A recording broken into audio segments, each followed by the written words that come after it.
Hi friends, welcome back to Arc Tutorials. This is expressjs full tutorial series for absolute beginners. Today we are going to do installation, which is part 2 of the series. Please do follow this entire series in order to learn and master expressjs with me. Part 2 today what are we doing? Today we are doing the expressjs installation. Pretty simple, straightforward, nothing complicated. The command you will have to run is npm install express. What it does is it will bring all the required modules, dependencies, and create a new folder for you. Okay, so let's go ahead and do that practical. So this is my folder. I'm creating a brand new folder called expressjs 2025, and I will right click and say open an integrated terminal.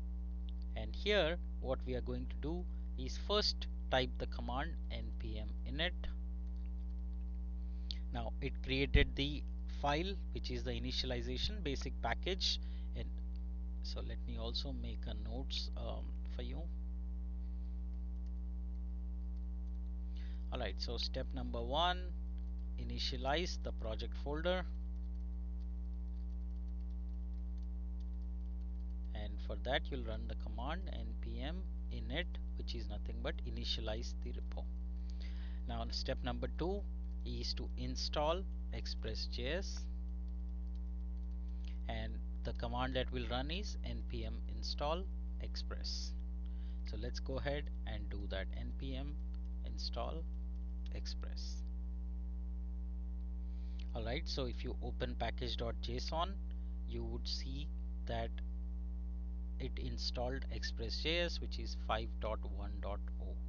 Alright, close the package.json, save this node. So now we have what we have done is we have installed expressjs and we have created the initialize the project folder. Okay, now if you want to see express -v, so it shows you the express version that we are running. Now to create any file, basically now inside this we'll start creating our JavaScript files and start writing the code for expressjs. If you have done so far, good job, because this is what will be useful. In the next episode I'll show you what these files mean, how to have a first file through project structure, and then we start hello world, and then we start digging deep into writing our robust solid APIs. I hope I'm taking it step by step to help you help you learn and master expressjs. Thank you so much for joining. See you in the next episode.